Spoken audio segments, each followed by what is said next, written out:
To set up your machine for stitch combinations and lettering, use the F foot because it's got this groove at the bottom to allow your stitches to flow through as you sew them. Also, you want to have a stabilizer like a wash away or tear away stabilizer for fabrics that are thinner like quilting cotton. Now, as an example here, I did some zigzag with just the fabric, no stabilizer, and then I went on to the stabilizer and you can see that my stitches are a lot flatter. So that's why I suggest using a stabilizer. This is your decorative stitch category. Now you have lots of groups here of decorative stitches. You can also do a space between stitches and you can do a locking stitch at the end. This is your alphabet tab. So you can do block letters, you can do fancy lettering, you can even do some symbols there. So let's start out with lettering. So I can do 7mm lettering, which gives me options of doing uppercase and lowercase, small letters and large letters. In 9mm block lettering, you've got the large letters, but they are only in capitals.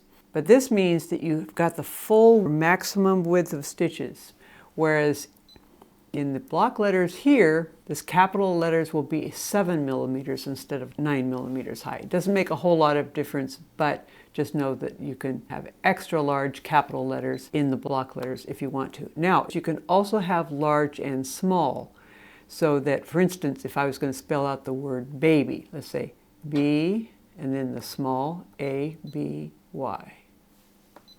These appear like lowercase because they're smaller. So to erase, you just push this here, just press and hold, and that erases the whole thing. If you wanted to erase a specific letter, then you can use these arrows to go back to the one that you want to erase. Say, for instance, I wanted to erase the B, I can erase that. And it doesn't matter where you are in the sequence. If you want to erase the full sequence, just press and hold, and it erases the whole thing. Okay, let's say you have a really long sequence of stitches and they don't all show up in this window. You can use this magnifying glass and you can see the entire stitch sequence. It'll start here and go all the way through here.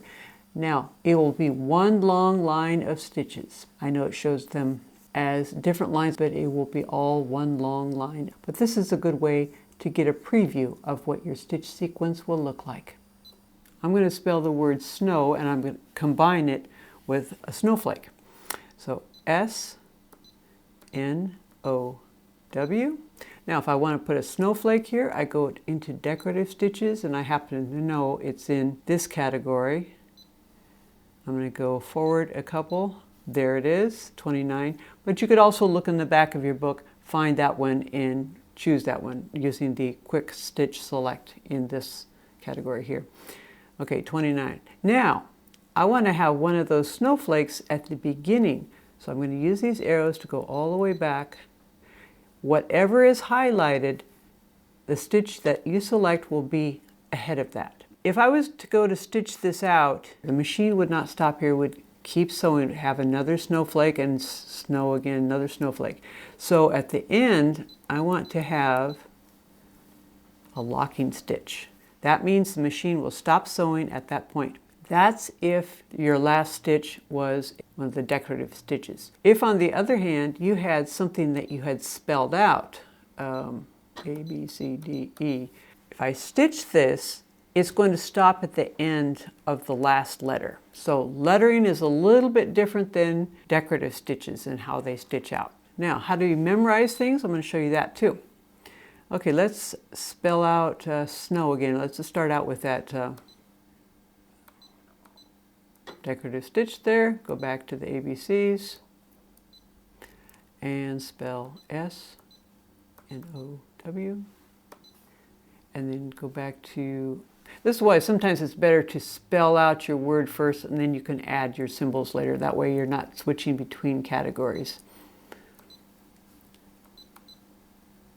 That there. Put a locking stitch at the end. Now, I want to memorize this into my sewing machine. So what I'm going to do is go up here to this memorize, and I want to create a new folder, and I'm going to call it weather. I'm going to go here because it's easier. W-E-A-T-H-E-R. Now, a folder is what you put a file into. So we are going to put our sequence that we made, snow, into weather. Now we're going to name it S-N-O-W. Push OK. And remember, whenever it says OK, make sure you push OK. Let's make sure that it's actually in memory. We're going to test this. So I'm going to go back to regular stitching and notice it gives us this here. It doesn't erase it from the memory, it just takes it off the screen. Okay, let's retrieve it. This is our retrieve button. Go to weather, snow, and there it is. That's how you save it and how you retrieve it. We have several other videos on this machine. If you've enjoyed this video, give us a like. And if you have comments, questions, or ideas for other videos you'd like to see, let us know in the comments down below. Thanks for watching. Bye.